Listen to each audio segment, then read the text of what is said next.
The ancient wisdom today comes to us from the book of Matthew, chapter 15, verses 21 through 28. Jesus took a trip to Tyre and Sidon. They had hardly arrived when a Canaanite woman came down from the hills and pleaded, "Mercy, Master, Son of David. My daughter is cruelly afflicted by an evil spirit." Jesus ignored her. The disciples came and complained, "Now she's bothering us. Would you please take care of her? She's driving us crazy." Jesus refused, telling them, "I've got my hands full dealing with the lost sheep of Israel." Then the woman came back to Jesus, went to her knees and begged, "Master, help me." He said, "It is not right to take bread out of the children's mouths and throw it to dogs." She was quick. "You're right, Master, but beggar dogs do get scraps from the master's table." Jesus gave in. "Oh, woman, your faith is something else. What you want is what you get." Right then, her daughter became well. Good morning. After Katie's introduction to her call, I'm kind of like, yeah, what she said, but it's so good to be able to share with you this morning. I have more of a story than preaching, but I hope you hear an important message this morning. So I've been part of Cameron Worshiping Community since 2013. And in all that time, I don't think I've shared with you my call to ministry story. I may have shared bits and pieces, but this is still only part of it because I was writing and it kept going and going. And so the ancient wisdom for today is one of those stories that are multi-layered, as are most of the stories of the Gospels.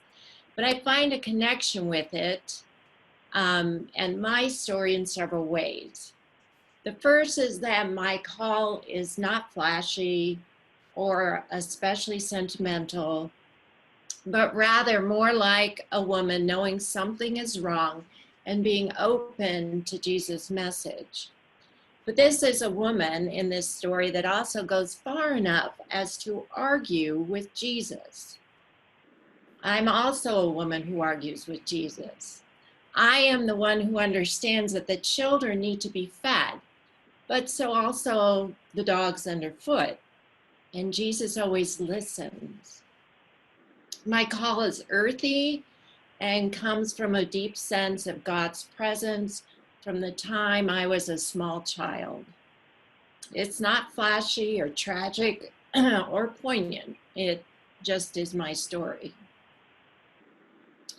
I grew up in a strangely strict home that was rooted in my parents' extreme poverty and sketchy religious upbringing. When I was born, the only place they could afford for us to live was a small outbuilding on a farm in central Illinois. The first winter of my existence, it was bitterly cold, as most Illinois winters are. They kept water from the outdoor pump in the refrigerator to keep it from freezing in the house. That kind of poverty can only be survived when there's deep faith in God and in each other. When we did go to church, we went to a Nazarene church, where the preacher in his loud voice talked about God's damnation instead of God's love. I didn't understand why we went to church or why we worship such a punitive God. And yet, even there, I was beginning to feel a presence that I know was the birth of a call to ordained ministry. When I was 8 years old, I remember one evening my mother was washing dishes and I was my usual chatty self while she worked. I got up my courage to tell her that I thought instead of being a nurse when I grew up, I wanted to be a missionary. She stopped washing the dishes, turned and looked at me and said, "You can't do that. You're a girl." Then she went back to the dishes. Now I could either listen to God or listen to my mother. Well, I knew my mother a whole lot better than I knew God, so I went on to be a nurse. So skip ahead 25 years. During those years, I finished high school, got in the usual trouble, got married, became an RN, had my two daughters, Erin and Katie, got divorced, and met Mike on a blind date. A year later, we were married, and a year after that, our first son, Nicholas, was born, and then Tristan 2 years later. With 4 small children, I felt it was time for me to be a stay-at-home mom. So I quit my job as director of nursing at a small rural home health agency. So Mike and I got married on New Year's Eve, 1983. Man, that sounds like a long time ago. And we knew that we wanted to raise our children in church. Neither one of us were going to church at the time. So we made a list of all of the Protestant churches in Champaign-Urbana, Illinois, and thought we would methodically visit each one. So I wanted to start with Wesley United Methodist Church because when I became a nurse, that's where I was pinned, and I had been in that building. So we happened to begin our church hunting on Palm Sunday, the first Sunday of the month, which meant it was Communion Sunday. Reverend Miley Palmer, a man I owe so much to for explaining grace to me, invited everyone to the communion table. All were welcome. I couldn't believe he said that. My experience had always been that God was very choosy about who comes to communion. So Mike and I looked at each other and at our daughters, who were 5 and 7, and we stayed in our seats. We thought, surely they don't mean us. Needless to say, however, we never made it to number 2 on our list of churches. We went to new member classes, and we never missed communion after that. About 6 years later, we moved to Louisville, Kentucky, where we found St. Paul United Methodist Church, and we jumped in with both feet. We were Sunday school students and Sunday school teachers and youth leaders and in the choir and helping hands for children, committee leaders, and my favorite volunteer position was preparing 1,500 Boar's Head meals each Christmas. Time flew. With 4 children in the house, you can only imagine. And soon Erin was graduating from high school at 16, and we were beginning to see how our family was going to begin to disperse. In 2 years, Katie finished high school, and at the same time that Erin finished University of Louisville, and at the same time that Mike had a job offer in Denver, Colorado. I had never been west of the Mississippi. We spent several sleepless nights wrestling with the choice of leaving the Midwest and leaving our daughters to their college and grad school experiences and our extended families and head off to the exotic western frontier of Denver.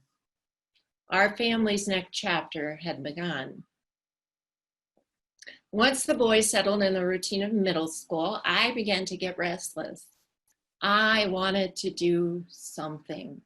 I volunteered hours at their schools, designed and sewed my daughters' gowns for their weddings, planned my parents' 50th wedding anniversary and their renewal vows, and still couldn't find a way to fill my continued restlessness. In early June of 1999, while visiting Erin in Durham, North Carolina, as she was pursuing her first master's degree in theological studies at Duke, I received a call from my husband who had stayed back in Colorado to work. And that phone call changed our lives.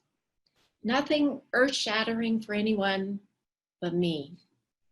That afternoon, Mike called as he did most days And this time he said that the youth director at our church had suddenly quit after just a year. Mike also said that the janitor had quit.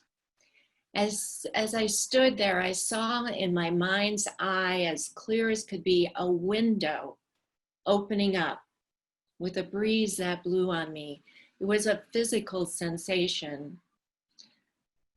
The window was a symbol for me that is still so important, because I knew I would have to climb over that window ledge.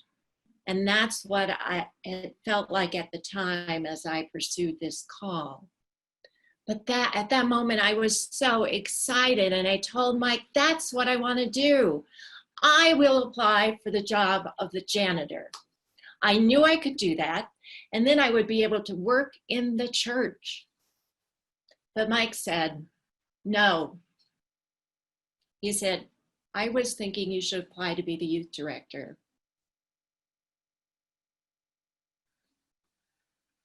My answer to him then, as it was when he asked me to marry him, was, really? So I applied for both, and guess which job I got? All of a sudden, that small urge deep in my soul became a loud, insistent voice. I started as Christian education director on August 1st. And by the end of that month, I had visited Isla School of Theology to apply. But I didn't have a BA, and the admission advisor said, get a BA as soon as I could and come back. And then I would get into Isla.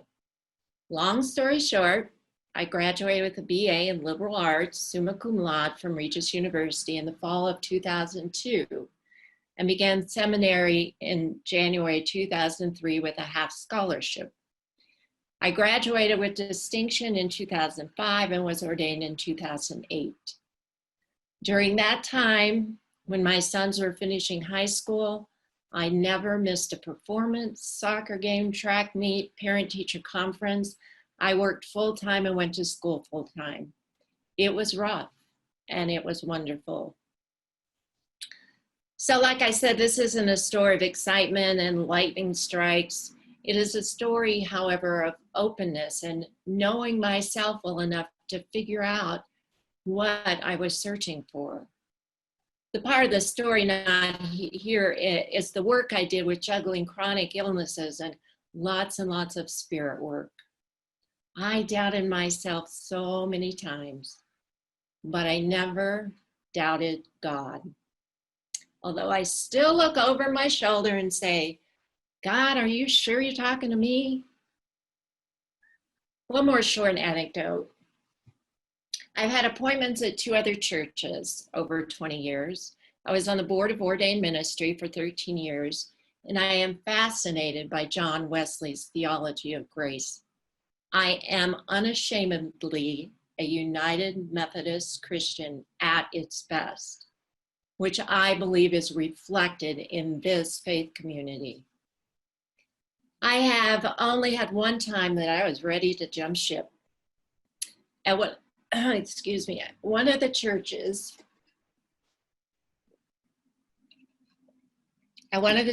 I was appointed to, there was a group that questioned my every move to the point they had me up against that proverbial wall. It was coming down to me or them. I hate confrontations like that. At the end of the meeting, I went to the quiet sanctuary where I could be alone with my tears.